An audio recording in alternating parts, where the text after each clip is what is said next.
welcome to another edition of the Morning Briefing. I'm Jeff DeForest, along with one Mike Luby Lubitz, celebrating the comeback after the 3 day Labor Day weekend, which was also week number one of the college football season.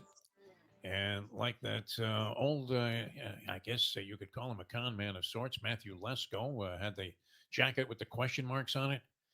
Many questions were there to be at least dealt with in the first week of the college football season. Not the least of which here in South Florida, where we originate from, was whether or not Mario Cristobal can actually coach, in addition to being quite obviously a brilliant recruiter as he's been over the years. He helped out Nick Saban there in the beginning when he was aligned with Alabama. Then he ends up becoming the head coach at Oregon. He does a great job there, a lot of victories. Although Luby would consider his coaching, his game day coaching, to be largely suspect. And we've thought that about many different people in the college coaching ranks.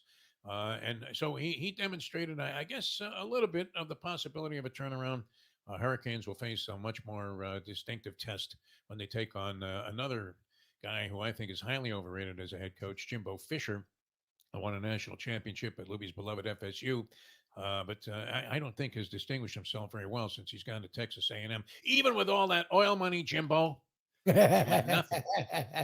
Nothing. He's got oil coming out of his ass, and 5-7 last year, despicable record. So we'll see. So that clash is coming up this week on week number two.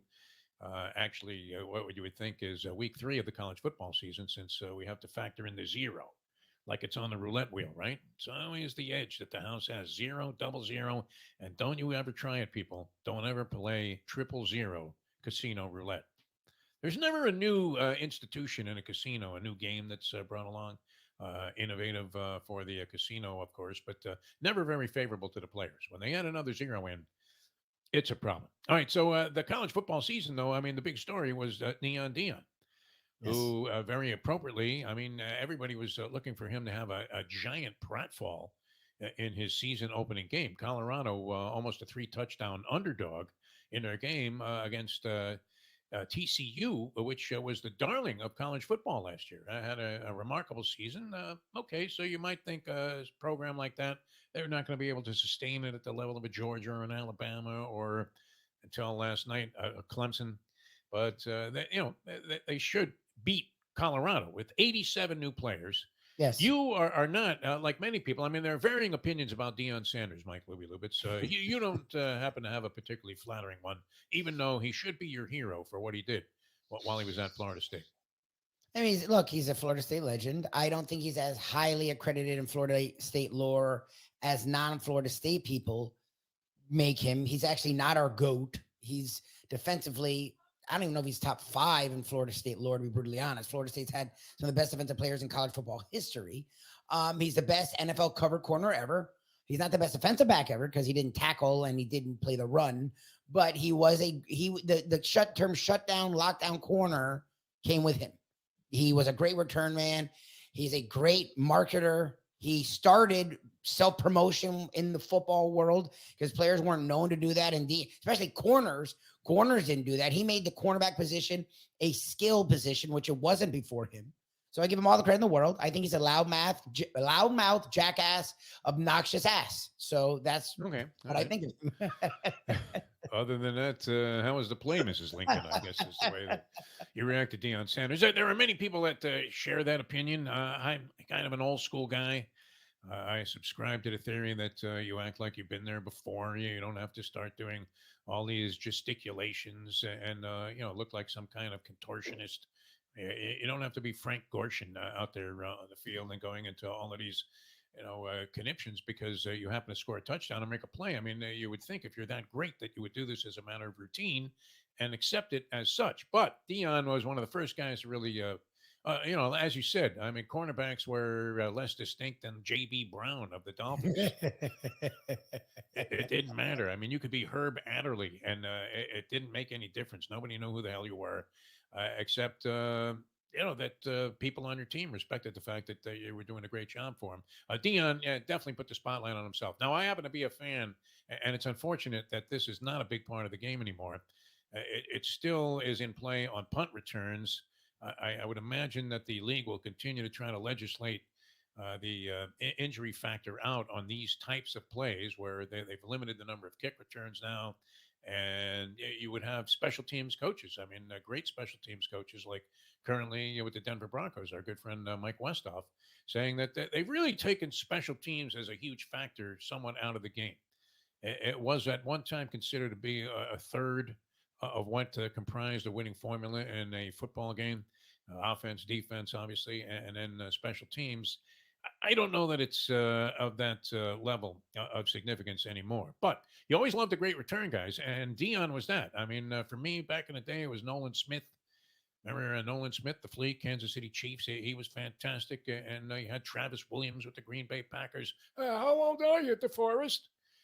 Going way back. I'm more likely to remember Esther Williams than Travis Williams. But anytime the ball was in the air, we had a guy, speaking of Williams, named Kevin Williams here Yeah. at the University of Miami, and went on to play with the Dallas Cowboys. And we always say, thank God the Cowboys took him, and we ended up with like O.J. McDuffie. The fans were screaming for Kevin Williams to be a player here because he had local ties. Super exciting. Ball would go in the air there in the orange ball. You'd be up there in the upper deck and looking down, having a tremendous vantage point and say, this guy's going all the way. So that was great with Dion. But the other side of it, I mean, was there a bit of a phoniness to Deion Sanders that people detected? Where, I mean, and I don't know, he talks a lot about loyalty, but he didn't have any reservation at all about telling like 100 kids on the Colorado roster, "You're fucking out of here." Get the fuck out of here. On video. They took the masking tape off the guy's locker that said Jones and just threw it and rolled it up in a ball, wadded it up and threw it in the street along with the kid and his stuff. Out of here, gone. College, your education means nothing to me. I'm prime time. And when he was aligned with some of those phony things, I don't know. Was Billy Blanks the exercise guru? Was he a fraud with that Tybo stuff? I mean, Dion was on that. And then at the same time, he'd be holding hands with like Joel Osteen in a united effort to fleece people of their hard-earned savings and capital, as they would say, well, this is going to help you by relieving yourself of your own funds and just draining your bank account and sending it to this post office box. You will find a way, a path to be closer to God. Now some of that I thought was a little bit unbelievable with Deion Sanders. Yet everybody was waiting for him to take a pratfall in this opening game. 3-touchdown underdog. Most people thought he couldn't coach. 87 new players on the team, and he steals the spotlight. You would have thought that this guy was going down like Jerry Lewis, no? Which I do miss Jerry on the telethons on Labor Day. I got $500 here from the fire department in Secaucus. Can you believe this? All right. Looking like he'd been on a 6-day bender and staying up all night doing coke with Jerry Garcia. This guy used to somehow raise like millions of dollars every Labor Day. Before what happened to him, right? He completely flipped out, this guy, Jerry Lewis. May he rest in peace. But anyway, that's what people were looking at. Just flat on his face. Dion steals the show over the weekend in college football. In spite of the fact that your Florida State Seminoles, do they look like national championship material, Libby? That would be the question Right of the day coming out of that game against LSU. And how much do people hate Brian Kelly? He's another one, huh? I don't know. Maybe people are starting to. I know LSU and Notre Dame fans hate him. That I've surmised after a not a weekend, after a couple of days of aftermath. As I've said many times, I'm not necessarily a trend handicapper, but here's when you can buy into when in a matchup of two teams that are in the top 10, and Brian Kelly is one of them, coaching one of them. He is now 3-8 in that spot. Yes. 3-8. Or no, 3-11. Sorry about that. 3 Yeah, and 11. You're up 8 has- units. 3 and yeah, 11. yeah, He was 3 3 and and 11. 10 going into this game. 3-11. So wow. As we often say, if you could exhibit any kind of discipline when it came to gambling, and only bet on that, only bet on Brian Kelly to go down in these situations. Maybe over a period of 15 years, but nonetheless, your bookie's paying you at the end of virtually every matchup. I thought it was, a really poor performance by LSU. FSU got it together in the second half. People would say, are they championship material? You would have to think maybe yes. Right now, After watching that, it's supposed to be a real tough encounter, even though they were semi at home in Orlando, in the state of Florida. They end up annihilating Brian Kelly. Did he really Did he really tell that kid that went up in the tower there that blew over when he was telling the kid that was on the film crew when he's at Notre Dame that if you don't go up there, in spite of the fact that there were gale force winds that day, then you're going to lose your job? Was that the kind of? I mean, People blame him, and I think that's why. It was a rough day, and the kid I think was suspect, and he made him go up there.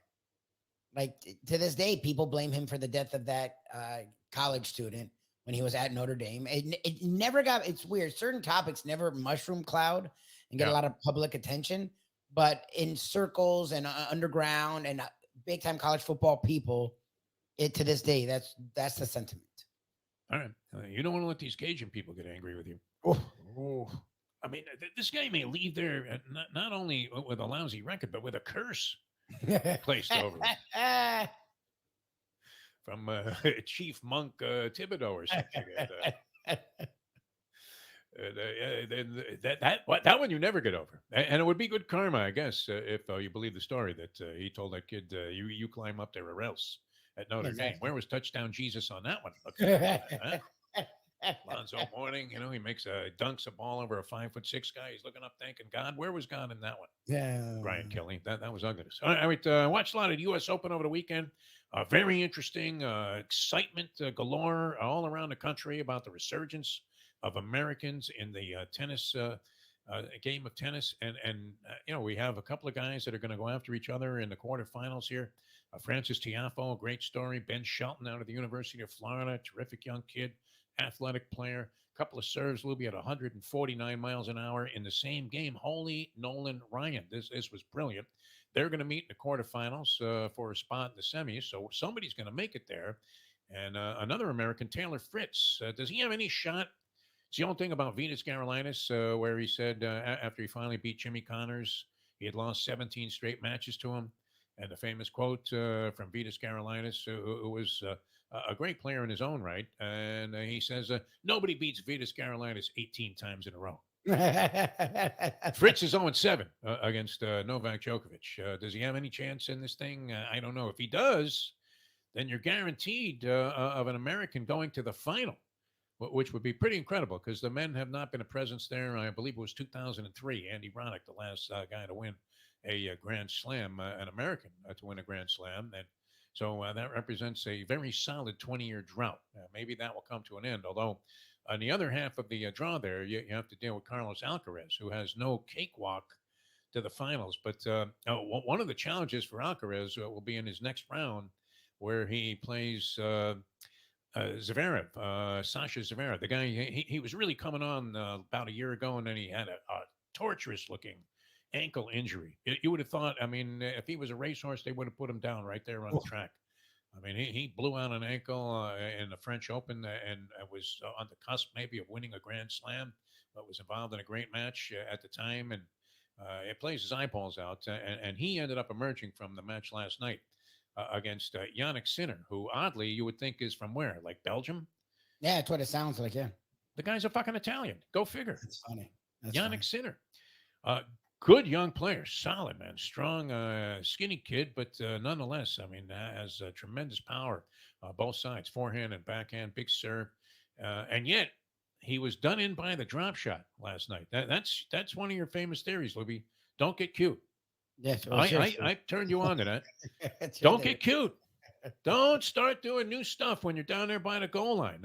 Don't try to do something that is circus like when all you have to do is drop the ball in the basket. Don't get cute. Don't make all of these bizarre calls on 4th and 1 unless you're Bart Starr and you're throwing a Boyd Dowler. I don't know about play action on 4th and 1 and going for the bomb, although I'm an Mm. advocate of it. But Yeah. don't get cute. So anyway, Skinner is done in by, or Sinner is done in by the drop shot. He tries any number of failed drop shots, which anybody who plays tennis knows it's devastating. And this comes with a warning. And I believe this, and I will take this to my grave. Don't ever play mixed doubles in tennis. And that's how I know about the devastation of failing with drop shots, because I'm an advocate of the drop shot. I like a little dink and dunk. I like a little finesse in my game. Carlos Alcaraz is brilliant at incorporating the drop shot in. More and more men have done it, in spite of the fact that they're whacking the ball at 120 miles an hour. They've incorporated a little more finesse into the game to change it up a little bit. Sinner dies by it, but I can attest to the fact that this has to really plague a guy. It may affect him into the next several tournaments. Because if he ever played mixed doubles with his girlfriend and he tried these drop shots and they failed, well, what happens, Louis? She starts screaming, "Do you have to always try that stupid shit? Hit the ball like a man, like a man." And you're thinking, I brought you into this game. All of a sudden, now you're Patrick Moratoglu or Brad Gilbert, and Exactly. you're shouting out instructions. I like the fact that, and this is particularly annoying in golf and tennis when somebody's constantly giving you tips. I like the fact that Coco Gauff told her box to just shut the fuck up. She was sort of falling apart a little bit. Gilbert, who's I done wonders, obviously turning her game into a top level, top quality game where she is a legitimate threat to win every match. And she finally had to tell him, "Hey, knock it off up there, huh? Can you see him? I'm losing right now. Talk to me later." After the match, Coco was still very much alive there. Speaking of women's tennis, and so the U.S. Open, though, if you ever were going to take something out of a tournament, it is don't hit the drop shot when you're playing mixed doubles unless you're going to make it count. Otherwise, you're never going to hear the end of it. All right, we have the beginning of the NFL season. That is this week. Kansas City Yes. Chiefs, Detroit Lions get it underway on Thursday night. The marquee game going to be also continuing into Monday. Is the Bills Jets game the marquee game of the weekend? Yes. Oh yeah. Aaron Rodgers' debut. Such high, lofty expectations in New York. They had one of their cornerbacks. It's the headlines in all the New York papers today. And they're talking about how this guy, DJ Reed, claims that the Jets defense will make you forget about the 1985 Bears. And I'm thinking it would be okay with me if the Jets defense just made me forget about Mike Tannenbaum, which it never ceases to amaze as the season is on the horizon. Well, ESPN can't get enough Mike Tannenbaum, a guy who buried more people than Attila the Hun. Two franchises he took upon himself to just absolutely destroy to the point where you keep going back and trying to figure out who goes further back into the past without winning a playoff game. Is it the Jets or the Miami Dolphins? And Oh, what's the God. common denominator there, Luby? Mike Tannenbaum. It's actually the Dolphins. What form of hallucinogenics are these ESPN executives on when they go, "Hey, let's find the worst fucking guy that ever did this job in history, and let's make him our top analyst here, and we'll Exactly. constantly go to him no matter what the circumstances are." Damar Hamlin is, on the field, maybe losing his life. Let's go to Mike Tannenbaum. Hey, Mike, what do you think? You killed a couple of franchises. You know death. And you're like, what? Yeah, that, You know death. that's I think great. we know death, and it may be this program. All right, That's a lot of fun though. We're glad college football. What was as entertaining as it was? Duke big win. They're over Dabo Sweeney. yes. Dabo is one of those guys that a lot of people like, but I root against him in every game Can't with stand him. every fabric of my emotional fiber. I mean, I good thing. It is going to be, I think, something to watch though. This business of people storming the field and the court. Yeah. Doesn't that need to, have somebody put a swift end to that in both college football and basketball? I know it's wonderful, and you see it, and they do the aerial shot. Hey, let's go to Joe in a blimp. Joe, you up there? And they show the overhead view of it, and it looks spectacular. It looks like Woodstock revisited. But I don't know. Is something bad going to happen as a It's result of not this? safe. I've done it. I did it 2 or 3 times when I was at FSU. It's a great time, but it's not Yeah. safe at all. Yeah, I want to stay out of it. I really do, people. And I suggest you do as well. All right. We'll see you next time. For Mike Luby Lubitz, Mike is off to Morocco for Yes, sir. a couple of months. I know, a couple of weeks here. And Yeah, a couple try months the for that. couscous. I would recommend the couscous. Couscous with lamb and, the carrots and all of that stuff and the spices they put in there. It's great. And then watch out for the belly dancers. I'll be with my wife. Stop. That's the problem. You can't stop staring at her.